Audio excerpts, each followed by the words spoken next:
This is the story of a man named Stanley.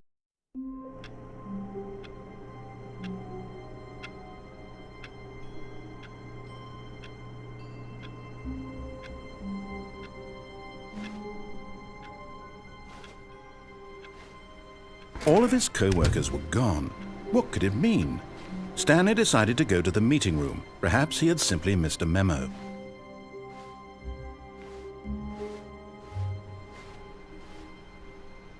Warmth spread through Stanley's arms. With the bucket in his arms again, he was home.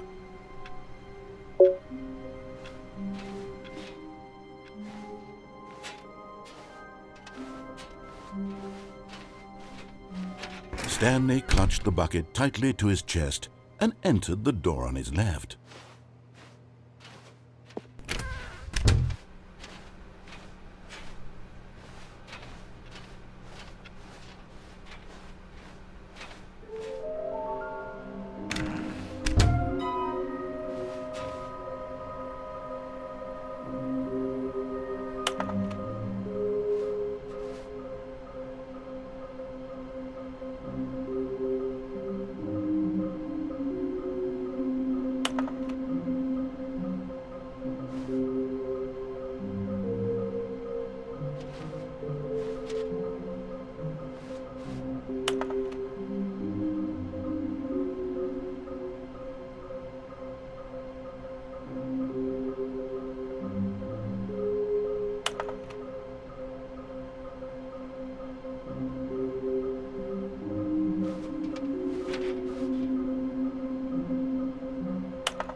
Oh, Stanley, can you feel it?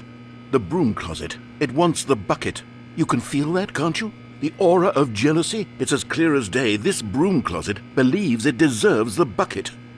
I can really feel it now. It's a bucket. It belongs in a broom closet. That's what the broom closet is trying to say here. It's supposed to go with the other cleaning supplies. Good for you, Stanley. Don't give in. Don't hand over the bucket. I know how hard it must be, given the pressure that the broom closet is putting on your shoulders right now, but you have to be strong. This is your bucket. This is your companion and lifelong friend. You can't hand it over. Oh no. We're getting into name-calling now, it seems. Is this how low the broom closet has sunk, that it has to resort to this stream of petty insults simply in order to get you to hand over the bucket? Stanley, I never liked this broom closet for a variety of reasons, but even this is worse than I had imagined. And wait. Now the broom closet has the gall to imply that you and the bucket are not truly deep and lasting friends, that your relationship is purely superficial and convenient, that your life is so banal and meaningless that you'd feel the same sort of kinship towards any inanimate object which happened to lay in your path in an even partially enticing manner. Well, I never. Go on, Stanley. Lay into it. Really tell the broom closet off for its demeaning comments. Expand on the wide variety of experiences you and the bucket have shared together. Go through each of them point by point. Share your journal entries detailing the rich emotional landscape of your feelings for the bucket as they have changed and evolved over the years. Let him have it.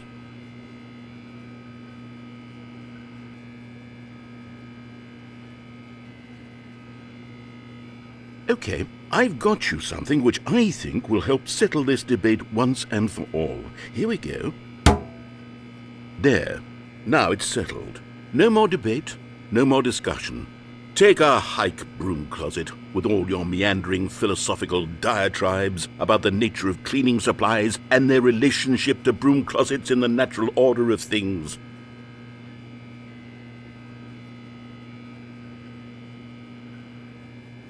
All right, I've got a second sticker back here, and I'm going to slap it on as well because I think it's appropriate.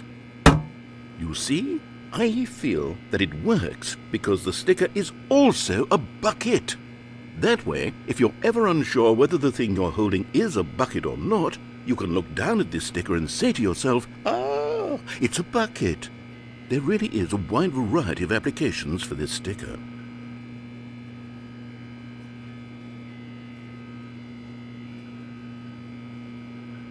You know what?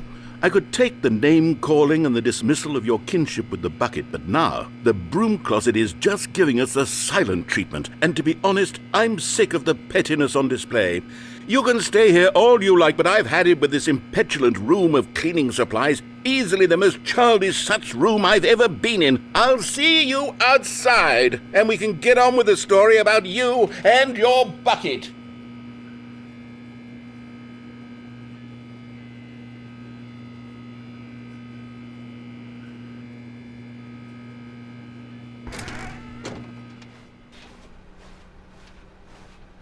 Coming to a staircase, Stanley and the bucket walked upstairs to the boss's office.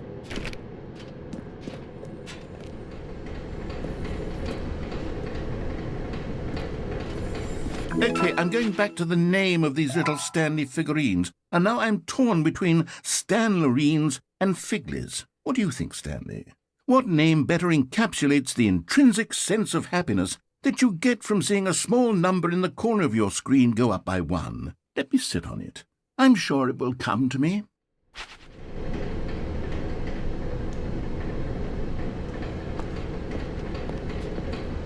But Stanley just couldn't do it. He considered the possibility of facing his boss, admitting he had left his post during work hours. He might be fired for that. And in such a competitive economy, why had he taken that risk? All because he believed everyone had vanished? His boss would think he was crazy. And then something occurred to Stanley. Maybe, he thought to himself, maybe I am crazy. He looked down at the bucket in his arms. Am I crazy? He asked the bucket. The bucket returned his gaze, but said nothing at all. That's strange, Stanley thought. Usually the bucket is a source of guidance and wisdom for me in difficult times such as these. He held the bucket close, yet felt none of its familiar reassurance and comfort. And that's when Stanley realized, this isn't my bucket.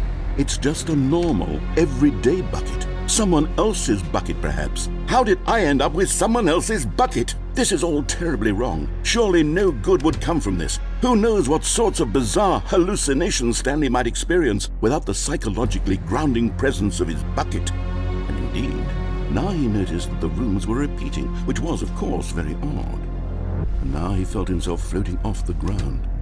Oh, gracious, he exclaimed. Without my bucket, I've gone truly mad.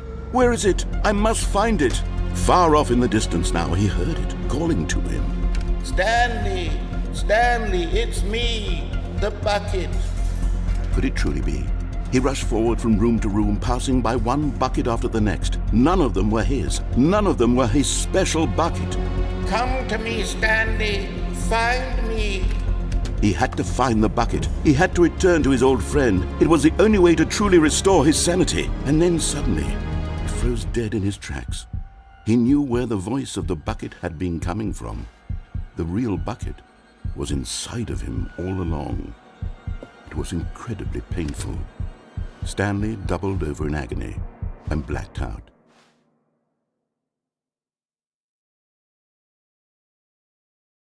This is the story of a woman named Mariella. Mariella woke up on a day like any other. She arose, got dressed, picked up her bucket of comfort and security, and walked to her place of work. But on this particular day, her walk was interrupted by the body of a man who had stumbled through town, talking and screaming to himself, and then collapsed dead on the sidewalk. Right away, she knew what the problem was. This man had no bucket. Of course he'd gone mad, ranting and raving about a narrator describing all of his actions and how everything is predetermined and free will is an illusion and it's all just a video game. It could all have been prevented if only he'd taken his bucket with him. Perhaps he didn't even realize he'd forgotten his bucket at home in the first place.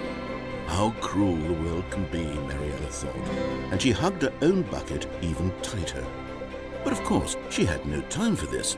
There were a myriad of confusing problems she would soon have to confront at work, for which her bucket would provide absolute guidance and total clarity on everything. Heck yes, she thought to herself, my life kicks ass. And she backflipped all the way to work.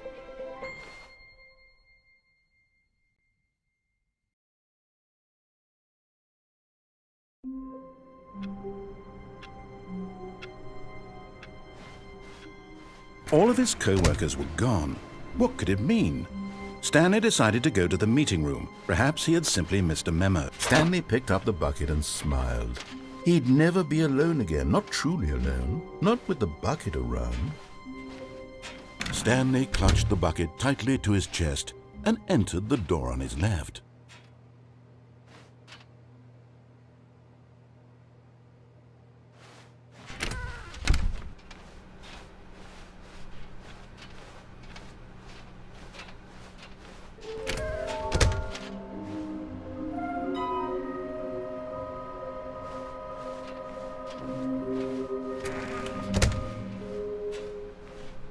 Coming to a staircase, Stanley and the bucket walked upstairs to the boss's office.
Stepping into his manager's office, Stanley was once again stunned to discover not an indication of any human life.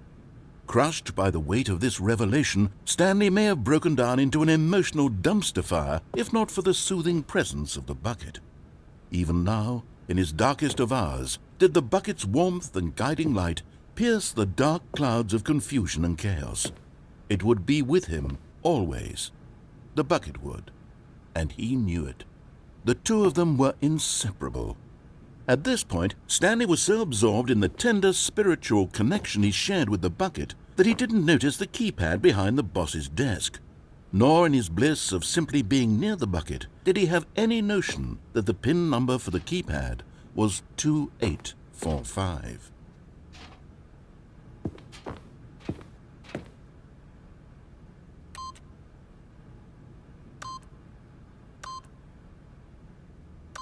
Stanley just sat around twiddling his thumbs. Trying to input anything on the device was useless, since he could never possibly know that the combination was 2845.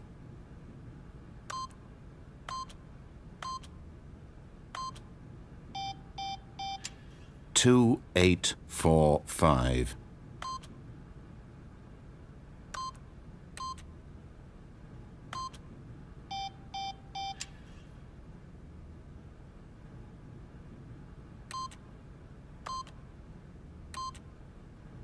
Forgot, but it turns out that the panel's emergency override kicked in, and the door just opened all by itself, and Stanley got the hell along with the story.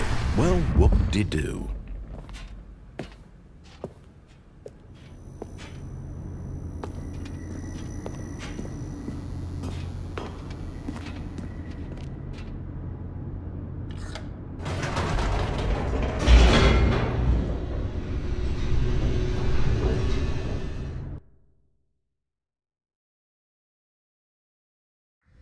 The elevator raced downward, plummeting towards an unknown fate. It would be all Stanley could do to keep himself together, if not for the bucket. Soothing him, comforting him, reassuring that in this darkest moment of uncertainty, he would be all right. The bucket is here for you, Stanley. Everything will be fine. Stanley and the bucket walked straight ahead through the large door that read, Mind Control Facility.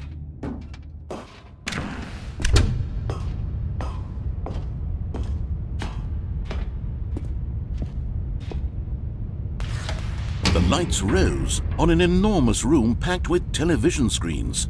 What horrible secret did this place hold? Stanley and the bucket both wondered to themselves.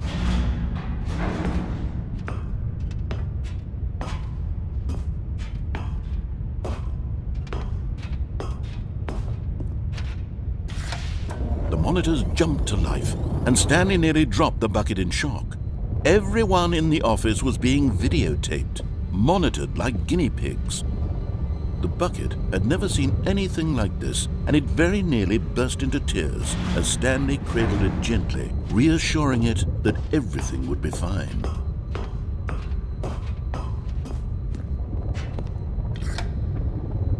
Was the bucket under the mind control facility's influence as well?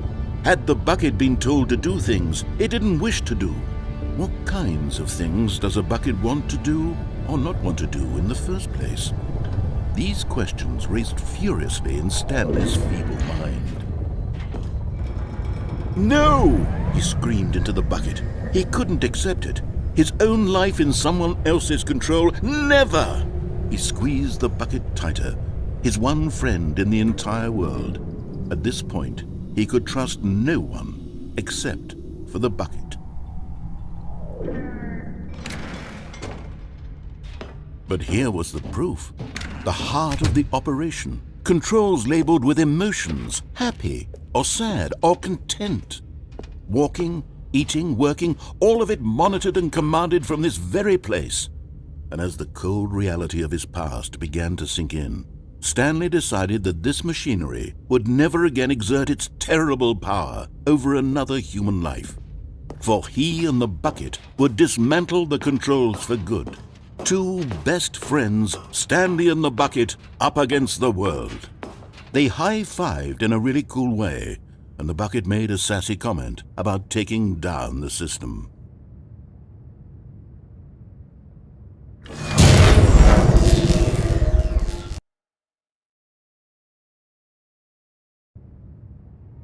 Stanley and the bucket waited in blackness. Was it over? Yes, they had done it. Stanley and the bucket had defeated their greatest and darkest enemy, freed themselves from the tyrannical grip of the evil mind control machine. Freedom was now mere moments away. Excitedly, the two of them began to discuss the kind of life they wanted to live once they stepped through this massive door. The bucket wanted to learn to roller skate. Stanley wanted to sneeze in every country on Earth. Both of them wanted to begin watching a movie, any movie, but then stop it halfway through and begin watching it in reverse from the end.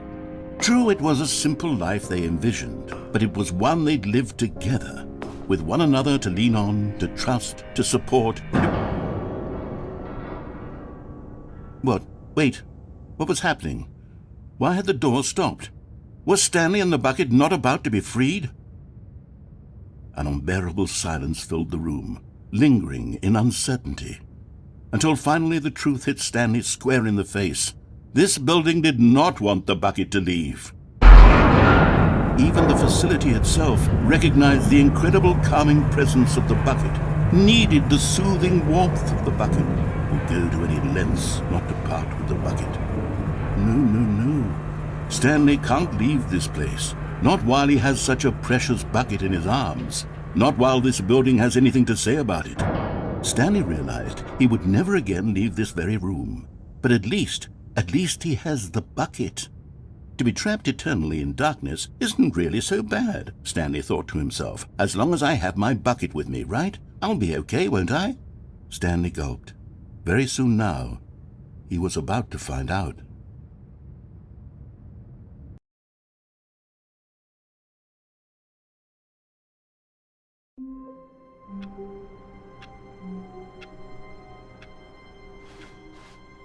All of his co-workers were gone. What could it mean? Stanley decided to go to the meeting room. Perhaps he had simply missed a memo.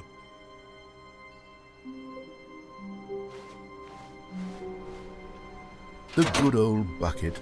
Just Stanley and the bucket, off on another thrilling adventure together. Stanley clutched the bucket tightly to his chest and entered the door on his left. This was not the correct way to the meeting room, but Stanley had felt the bucket calling to him, telling him that the employee lounge was simply the place to be. And here it was. Had the bucket turned out to be correct? Was this better than the meeting room? Yes, Stanley thought to himself. Yes, perhaps it truly was. How insightful the bucket turned out to be.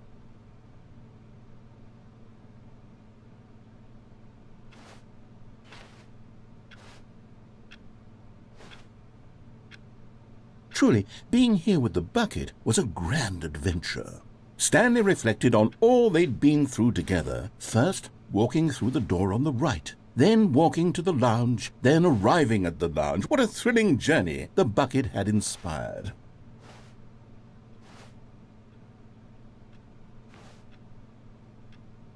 Perhaps this was where the bucket felt most truly at home, here in the employee lounge. Perhaps it's the only place a bucket can even feel at home.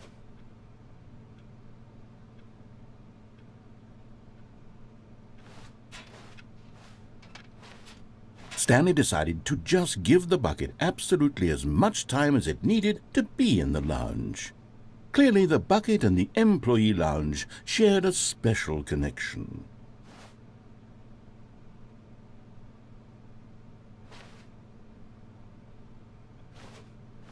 But finally, the bucket was done being in the lounge, and they took the first open door on their left to get back to business. And so the two of them detoured through the maintenance section and walked straight ahead to the opposite door.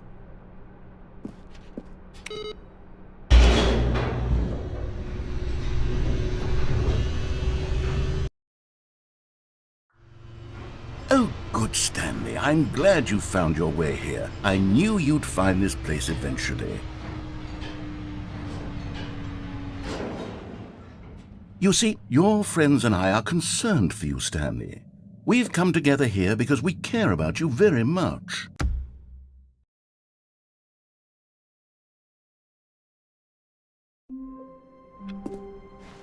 All of his co-workers were gone. What could it mean? Stanley decided to go to the meeting room. "Where are we going today?" the bucket asked. Stanley just smiled. Anywhere they went together would be perfectly fine with him. Stanley clutched the bucket tightly to his chest. This was not the correct way to the meeting room, but Stanley had felt the bucket calling to him, telling him that the employee lounge was simply the place to be. And here it was. Had the bucket turned out to be correct? Was this better than the meeting room? Yes, Stanley thought to himself. Yes, perhaps it truly was. How insightful the bucket turned out to be. No, never mind. The bucket was wrong. Stanley took the door on his left to go back to the meeting room. "No," said the bucket. "don't go to the meeting room. Go somewhere else. The cargo lift, yes. Go there. Go to the cargo lift."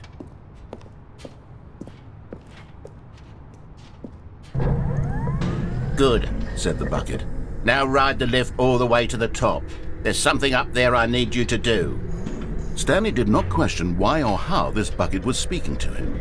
It should have alarmed him, of course, because buckets can't talk. But Stanley chose not to think about it. But Stanley feared that any path he walked might lead to the separation of himself and the bucket, his dearest friend. So he threw himself to his death, that they might die in one another's arms. How deeply touching.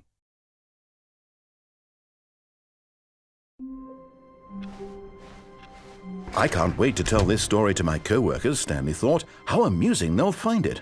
Oh, won't we all just laugh and laugh at the time I thought everyone had gone missing. A good bucket, a strong bucket, a humble bucket, a committed bucket, a bucket of culture and distinction. Stanley clutched the bucket tightly to his chest and entered the door on his left. This was not the correct way to the meeting room, but Stanley had felt the bucket calling to him, telling him that the employee lounge was simply the place to be. And here it was. Had the bucket turned out to be correct? Was this better? No, never mind. The bucket was wrong. Stanley took the door on his left to go back to the meeting room. "No," said the bucket. "don't go to the meeting room. Go somewhere else. The cargo lift, yes." Good, said the bucket. "Now ride the lift all the way to the top. There's something up there I need you to do." Stanley did not question why or how this but Stanley feared that any path he walked might lead to the separation of himself and the bucket, his dearest friend. So he threw himself to his death, that they might die in one another's arms. How deeply touching.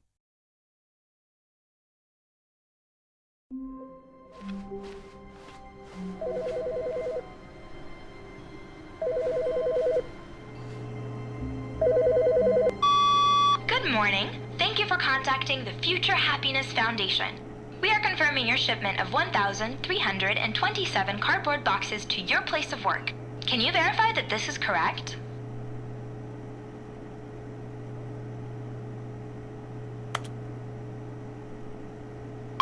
Excellent. Your order will arrive shortly. Thank you again for contacting the Future Happiness Foundation.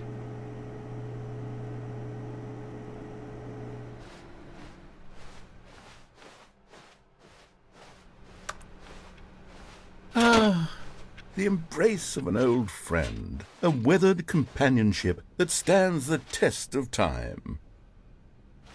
Stanley clutched the bucket tightly to his chest. This was not the correct way to the meeting room, but Stanley had felt the bucket calling to him, telling him that the employee lounge was simply the place to be. And here it was. Had the bucket turned out to be correct? Well, no, never mind. The bucket was wrong. Stanley took the door on his left to go back to the meeting room. "No," said the bucket. "don't go to the meeting room. Go somewhere else. The cargo lift, yes. Go there. Go to the cargo lift."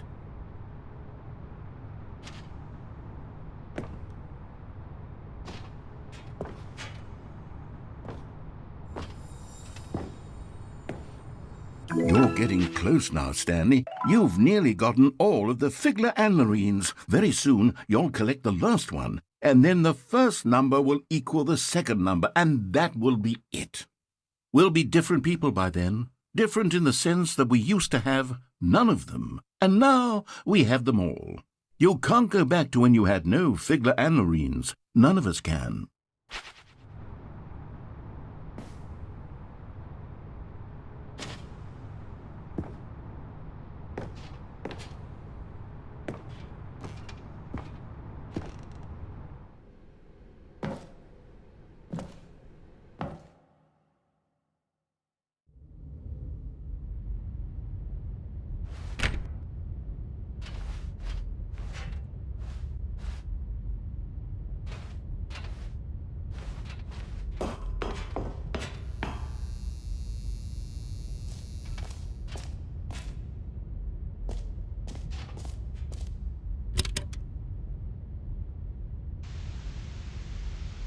Okay, this is day number 295, tape number... I don't even know. I've lost track. Nothing feels real anymore. The longer I study this bucket, the less sense anything makes. The sheer euphoria I feel every time I pick it up. No matter how many times I've done it, it's always the same feeling. And the emptiness in my chest when I set it down, it doesn't make sense. There's no explanation for it. I still haven't figured out why I see the world so differently when this bucket is in my arms. Why everything feels so... What do I do with this treasure? I can monetize it. Yes. It's unthinkable the amounts of money people will pay for even just an hour with the bucket. This is my golden ticket. But I have to be careful, because as soon as this gets out, there's going to be a target on my back. Even now, I don't know who might be trying to get... What's that? Who's there?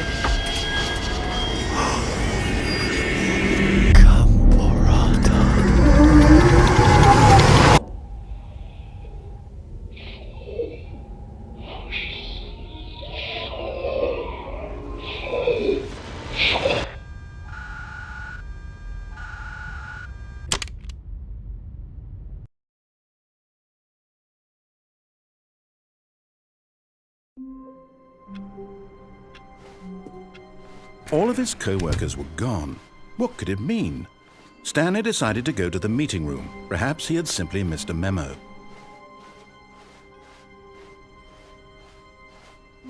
When Stanley came to a set of 2 open doors, this was not the correct way to the meeting room, and Stanley knew it perfectly well. Perhaps he wanted to stop by the employee lounge first, just to admire it. Stanley felt lightheaded, butterflies in his stomach, giddy in a way he had never known before. But eager to get back to business, Stanley took the first open door on his left. Stanley was so bad at following directions, it's incredible he wasn't fired years ago.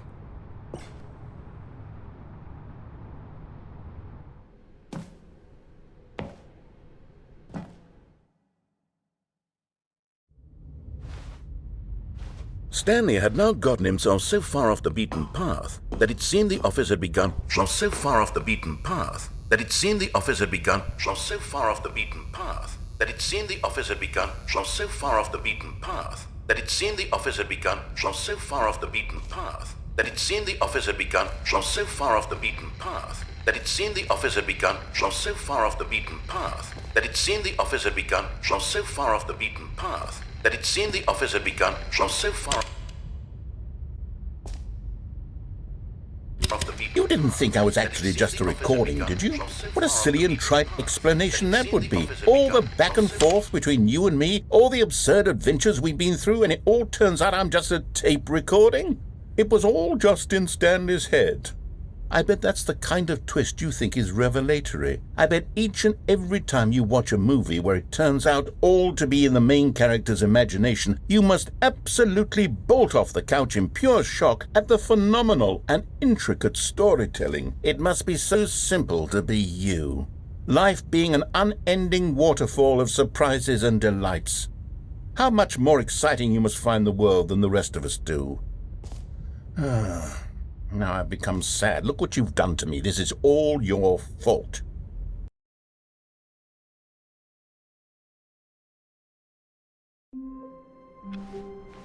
How long was I sitting there? Stanley wondered to himself. Minutes? Days? Centuries? Did something crucial happen while my senses were turned? He made a note to be more careful with time from now on.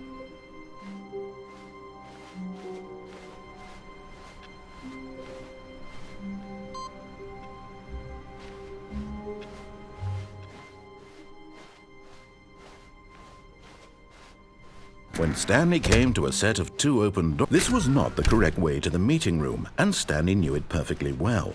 Perhaps he wanted to stop by the employee lounge first, just to admire it. The lounge was grand, majestic, perhaps too majestic. But eager to get back to business, Stanley took the first open door on his left. Stanley was so bad at following directions, it's incredible he wasn't fired years ago. Look, Stanley, I think perhaps we've gotten off on the wrong foot here. I'm not your enemy, really, I'm not. I realize that investing your trust in someone else can be difficult, but the fact is that the story has been about nothing but you all this time. There's someone you've been neglecting, Stanley. Someone you... What? Really? I was in the middle of something. Do you have zero consideration for others? Are you that convinced that I want something bad to happen to you? Why, I don't know how to convince you of this, but I really do want to help you, to show you something beautiful. Look, let me prove it. Let me prove that I'm on your side. Give me a chance.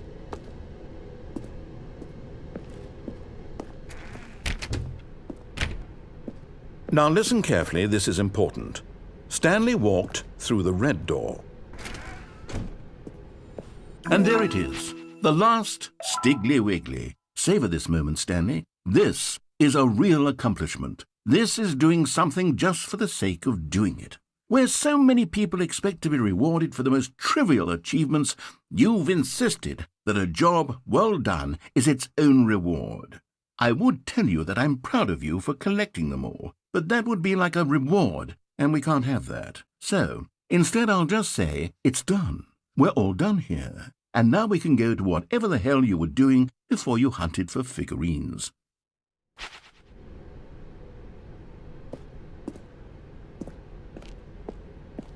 Aha, perhaps you misunderstood. Stanley walked through the red door.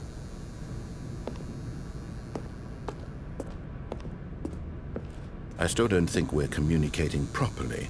Stanley walked through the red door. All right, fine, go ahead, Stanley. You want to know so badly what's out there? You want to find out what lies at the end of this road you've chosen? Well, don't let me stop you. You see? There's nothing here. I haven't even finished building this section of the map, because you were never supposed to be here in the first place. Broken rooms, exposed developer textures. Is this what you had wanted? Was it worth ruining the entire story I had written out specifically for you? Do you not think I put a lot of time into that? Because I did. And in the end, it was all for nothing, because this is what you wanted to see. Help me here, Stanley. Help elucidate these strange and unknowable desires of yours. What would have made this game better? What did you want to see? Vehicles? Skill trees? Work with me. You've given me absolutely nothing so far. Tell you what, let me take a stab in the dark at a new design, and you can give me some feedback. There we go. A third option. This already feels leaps ahead of where we were before. Go ahead, Stanley. Take it for a spin.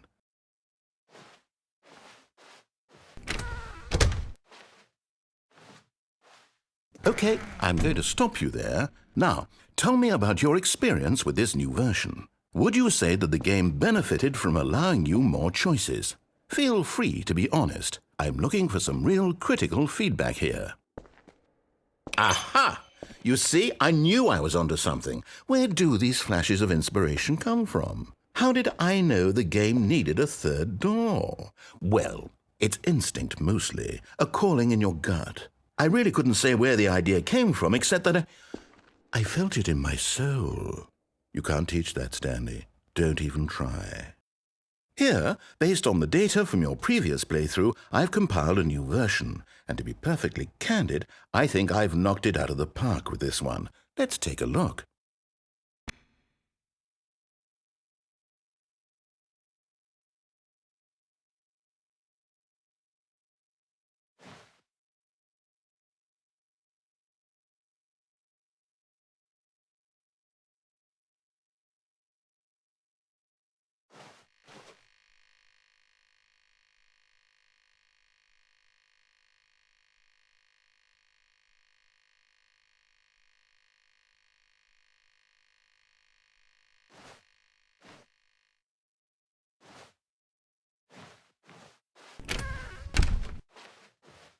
Now, would you say that competitive leaderboard helped you feel motivated to keep walking through doors? Again, honest answers, please.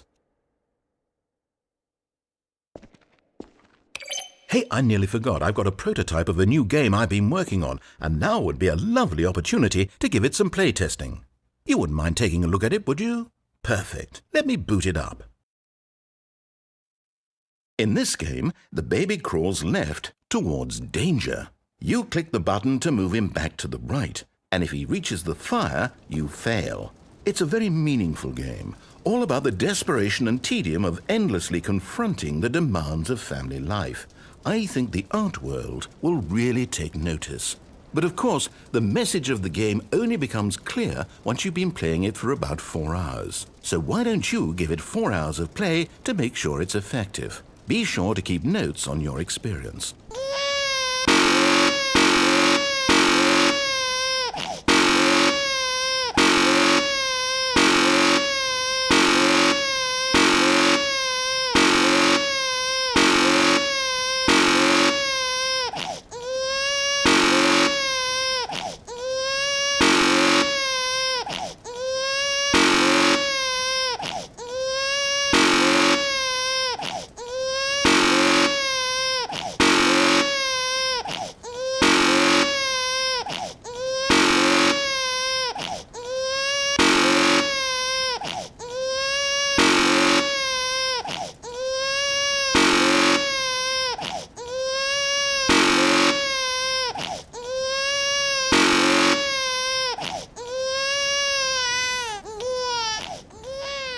You heartless bastard.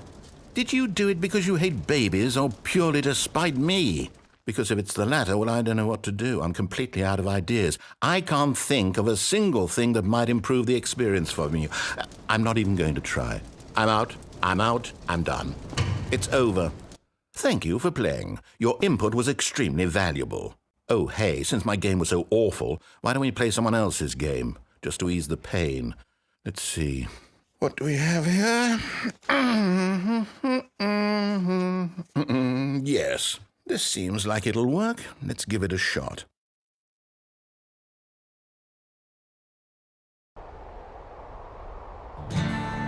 Aha! Fascinating. What do you think this game is about, Stanley? What's our backstory? What is our motivation? Well, it seems obvious to me that you are meant to play as a creepy man spying on innocent civilians below you from up high in your creep tower, perhaps for some sort of twisted erotic purpose. Yes, that must be it.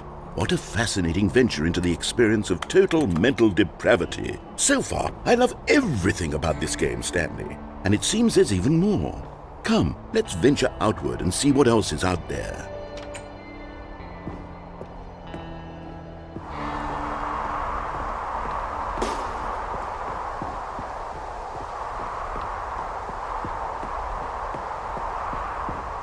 Oh, no. No, it can't be. It is. It's an open world game. Good God, quickly block it off. Oh, thank goodness, Stanley. What a close call. You nearly wandered off into that thing. That big, open, just wandering around. No right or wrong directions. No path to follow. You can just go in any... Oh, thank heavens we avoided it. We're out of the woods now, Stanley. Okay, I'm going to get us out of here. Let's find another game. Preferably something with walls. Something with nice, big, insurmountable walls. Okay, I think this will be just the thing.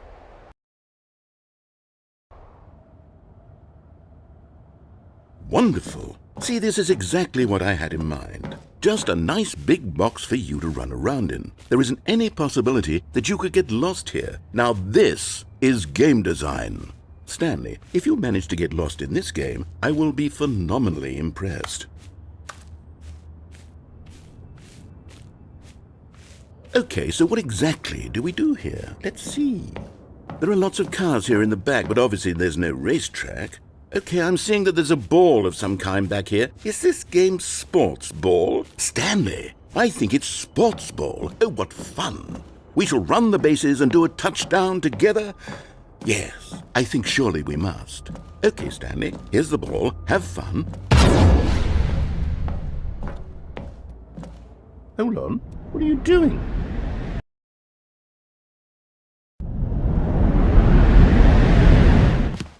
Stanley, don't do that. I can't follow you there. I can't help you. How will you write a story without me? You can't do it. You know that. Stanley, come back. You still have...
I wonder what he found.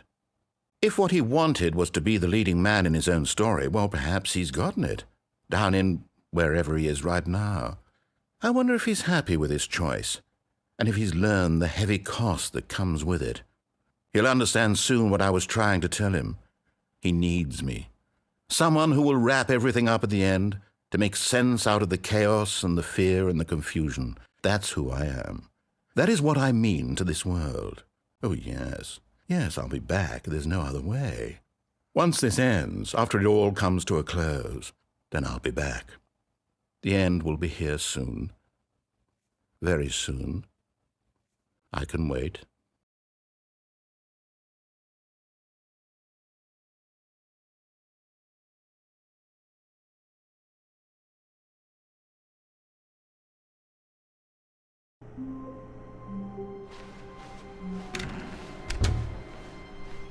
Stanley, I'm sorry, but I have to put a pause on things. It's those figurines, those figglers. I haven't stopped thinking about them since you nabbed every last one. Wasn't it just the most intrinsically fulfilling moment of your entire life? Didn't it fill you to the brim with inner richness? Yes, I know we're supposed to be telling a story, but won't you please indulge me with one more trip back to the memory zone? I would love nothing more than to revisit the figurines. Just one more time.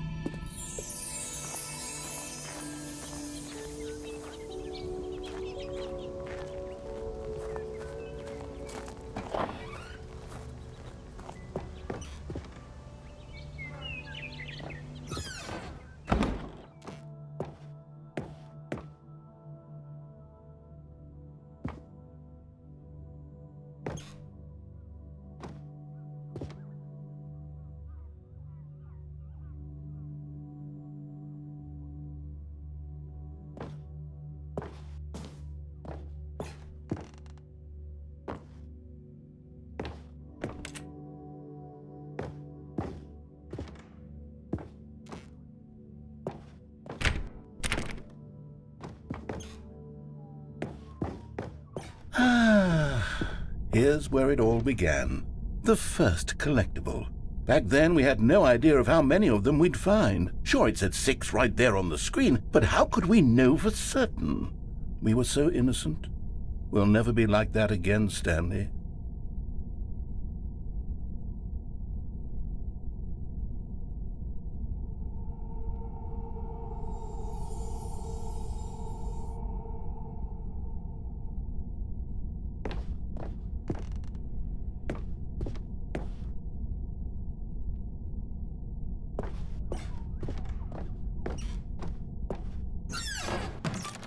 And here was the second Stanlerine. You found this one all on your own, just by poking around in the boss's bathroom. You did that, Stanley. I'll be honest. Back then I had no faith in you to find any of them, let alone 6.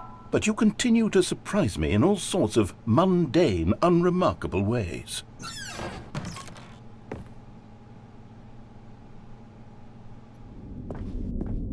Okay, let's do a little quiz.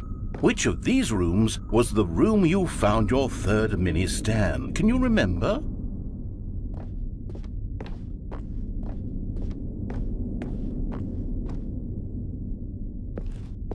No. Under the stairs was the 4th place you found a Figanley, not the 3rd. Well, I guess perhaps I shouldn't be surprised. Memories like these are so precious and so cherished that they all just sort of blend together, don't they? You know what? If under the stairs feels like the 3rd place you found a collectible, then who am I to go making judgments? Let's see, what came next? Oh yes, we found a Figley in this pink room. Oh, well, I can't actually say I remember being in this room, but it's here in the memory zone, so it must have happened.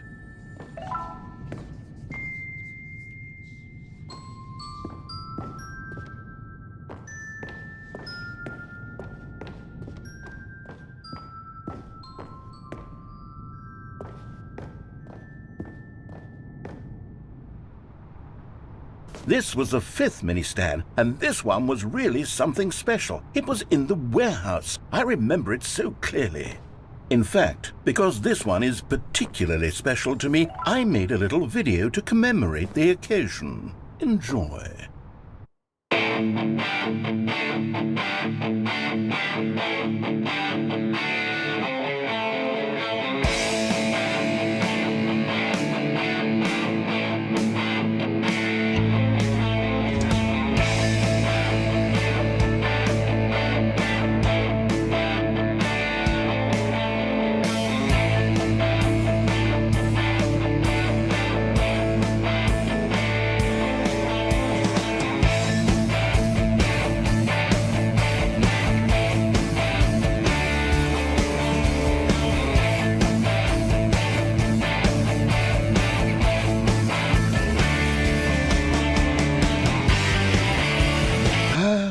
Takes you back, doesn't it? I spent a lot of time making that video, but it was 8 minutes I wouldn't have spent on anything else.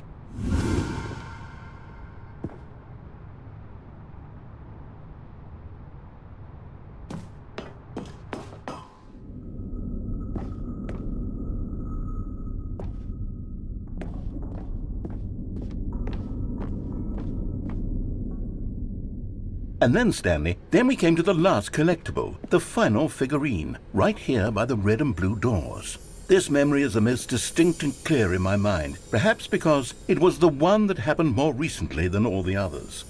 Who can truly say how the mind works? All I know is that this is the moment where you picked up a Figley and I thought to myself, yes, that's all of them. They're all collected. It was a moment unlike any other. Except for the other moments picking up figurines, which it was exactly like.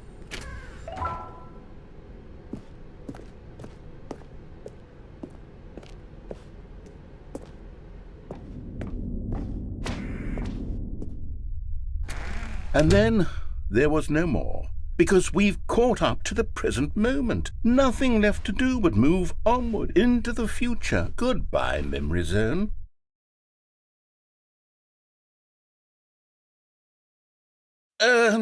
No, I'm not done. I'm not ready to move on. Stop the loading screen. Isn't there some way we can stay here, keep enjoying these figurines? Let's just go backwards. We'll do the memory zone again from the opposite direction. See how that feels.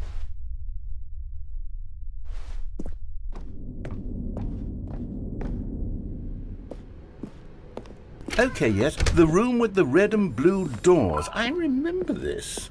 I must say, of all the figurines we looked at in our initial tour of the memory zone, this one is the most distinct and clear in my mind. Let's keep going. I want more.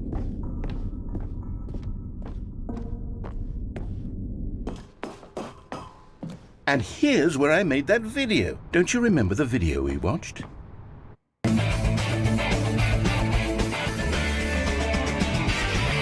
Yes, I love that video.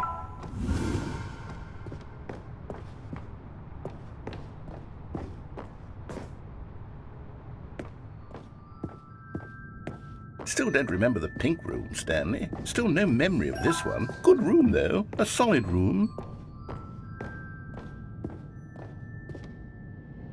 These really were a treat to hunt down. You know, if there had been any kind of reward for finding all of these, it really would have muted the intrinsic joy of collecting them. I'm very glad we resisted the temptation.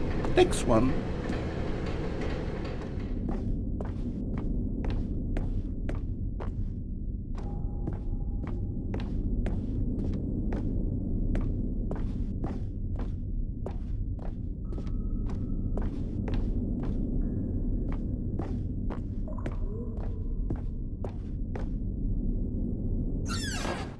This was our second Figley. Don't you remember? Yes, I remember it too. The past is truly a wonderful thing. Why does anyone ever choose to leave it? Keep going. This is it. The very first one we found in the exhibit where I introduced you to the figurines. Oh, I want more memories, Stanley. I want to keep going. What else is there? What came before this?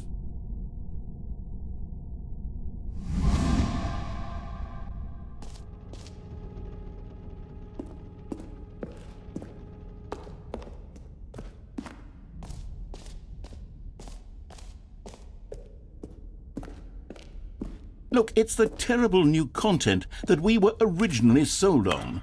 I remember hating it back then, but time does put a rosy filter on everything. In fact, I dare say I'm actually quite fond of it now. Look how much fun the past is. I want more memories.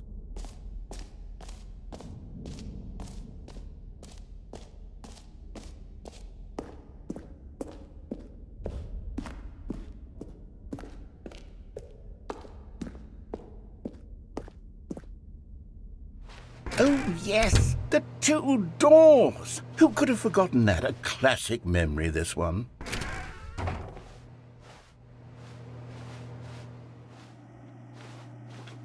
And before everything else, there was your office. Is there anything else? Was there something that came before your office?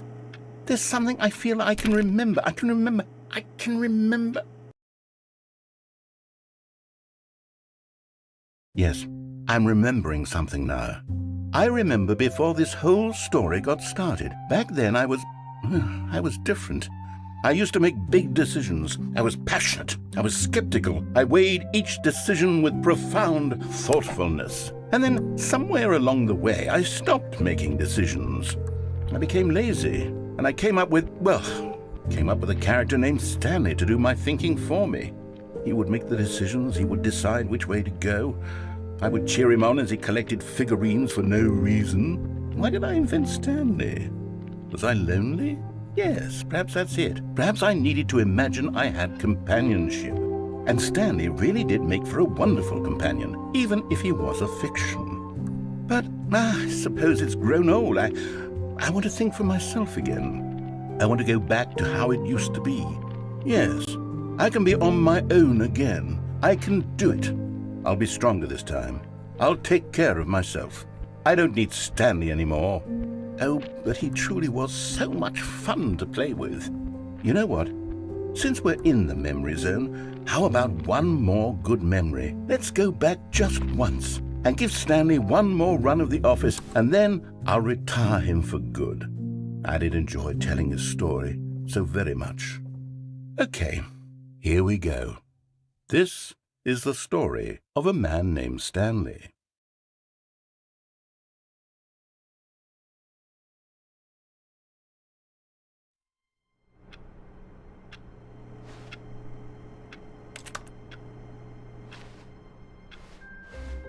All of his co-workers were gone.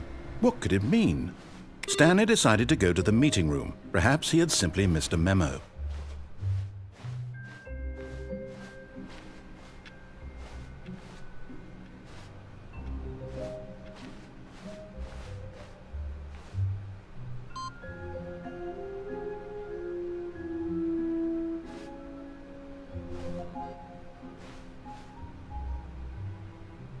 The bucket made Stanley want to be a better man and a better co-worker. In time, perhaps, he would become both of those things.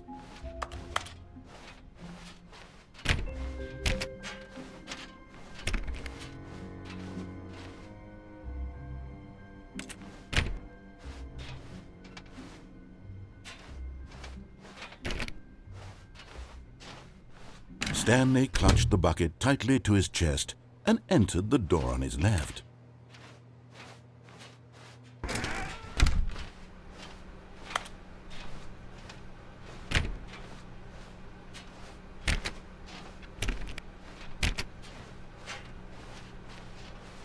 Still no one was here. Stanley needed the bucket's warmth and comfort now more than ever. Perhaps his boss's office was where he'd find answers.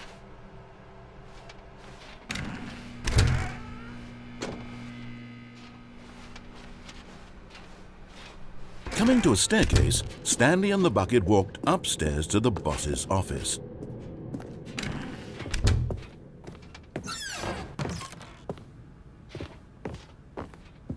Stepping into his manager's office, Stanley was once again stunned to discover not an indication of any human life. Crushed by the weight of this revelation, Stanley may have broken down into an emotional dumpster fire if not for the soothing presence of the bucket. Even now, in his darkest of hours, did the bucket's warmth and guiding light pierce the dark, but Stanley guessed the correct code by sheer luck. Was it that the bucket knew all along? Was the bucket guiding him? Yes, this is certainly the most logical explanation.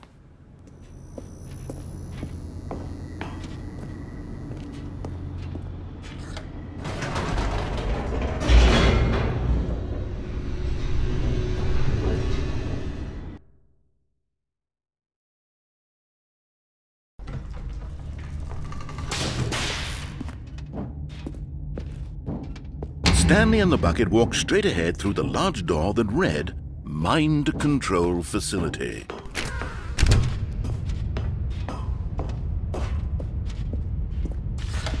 The lights rose on an enormous room packed with television screens.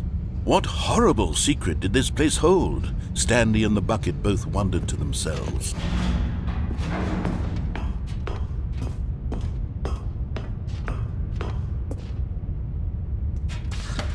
The monitors jumped to life, and Stanley nearly dropped the bucket in shock. Everyone in the office was being videotaped, monitored like guinea pigs.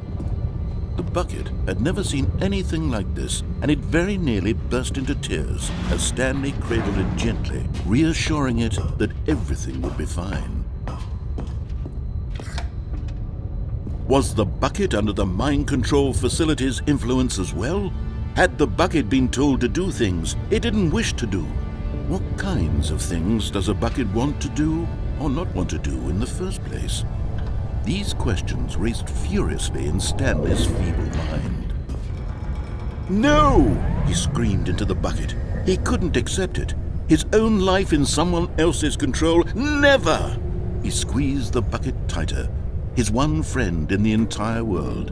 At this point, he could trust no one except for the bucket. But here was the proof. The heart of the operation. Controls labeled with emotions, happy or sad or content. Walking, eating, working, all of it monitored and commanded from this very place. And as the cold reality of his past began to sink in, Stanley decided that this machinery would never again exert its terrible power over another human life. For he and the bucket would dismantle the controls for good. Two best friends, Stanley and the bucket, up against the world. But at the last second, the bucket jumped in and pressed the button to turn on the controls. Stanley gasped in horror. Had this been the bucket's plan all along? To take over the machine and claim the power for itself? How could the bucket have betrayed him like this? Stanley was prepared to throw the bucket away in disgust when suddenly an image appeared upon the enormous screen. Birds. Silly, silly birds. The control buttons became active again.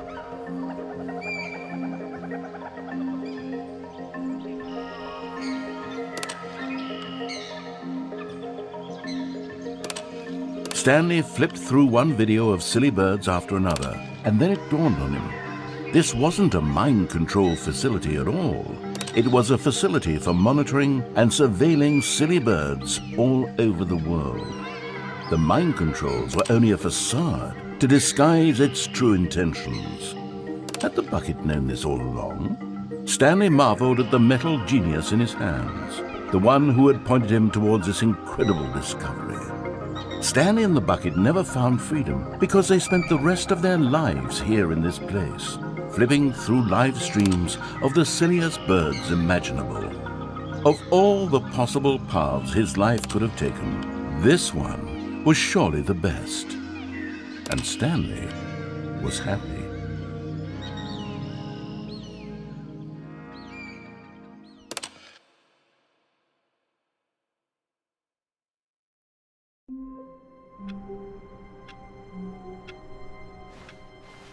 All of his co-workers were gone. What could it mean? Stanley decided to go to the meeting room. Perhaps he had simply missed a memo.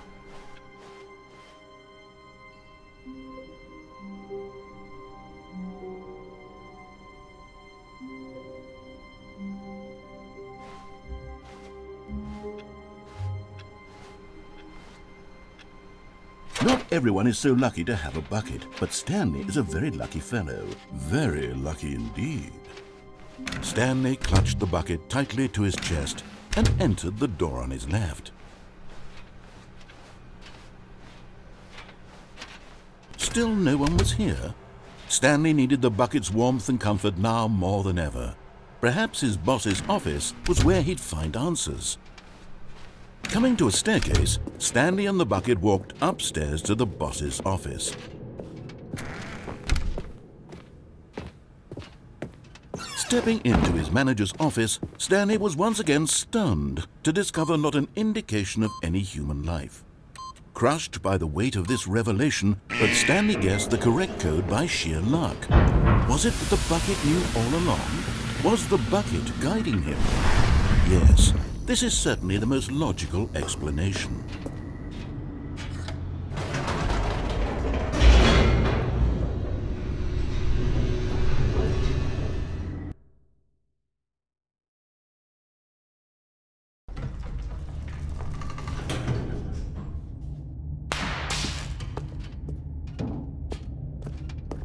Stanley and the bucket walked straight ahead through the large door that read, Mind Control Facility. Although this passageway had the word escape written on it, the truth was that at the end of this hall, Stanley and the bucket would both meet a violent death. The door behind them was not shut.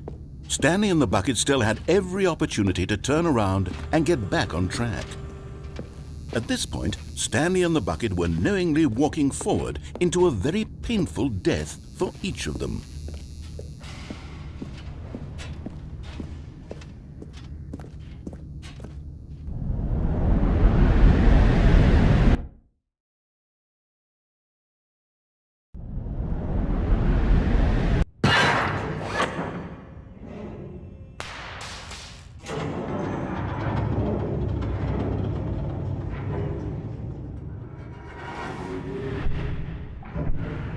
As the machine whirred into motion and Stanley and the bucket inched closer to their demise, Stanley reflected on how meaningless the bucket's warmth and comfort had turned out to be.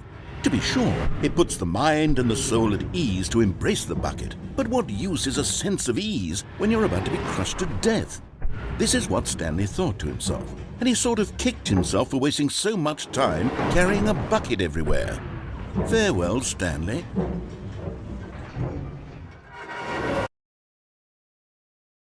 "Farewell, Stanley," cried the narrator, as Stanley and the bucket were led helplessly into the enormous metal jaws.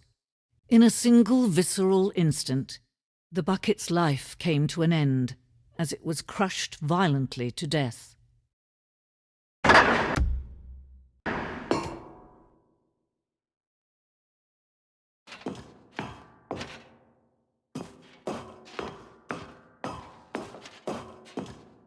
It was a shame, the death of such a magnificent bucket. It's true that all buckets are radiant in their own way, but this one stood above the rest. It was a glorious bucket to behold.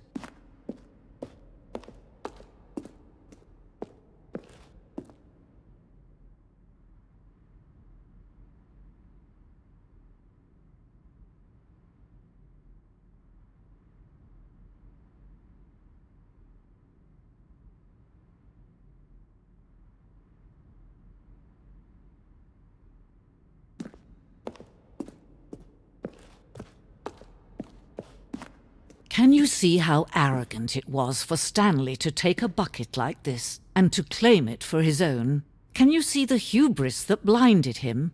Can you see that the bucket is far more noble than Stanley will ever be in his short life?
No man can own a bucket, and certainly not a bucket as dazzling to behold as this one.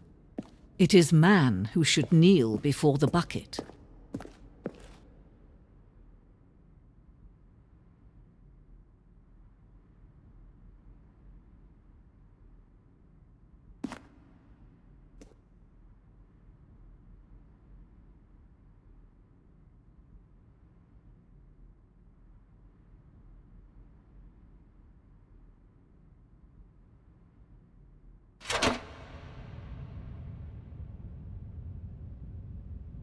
But there is something we can do together, you and I, that will right this terrible wrong.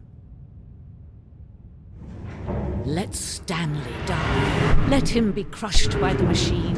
don't reset the game, don't give him another opportunity to run off with another beautiful bucket.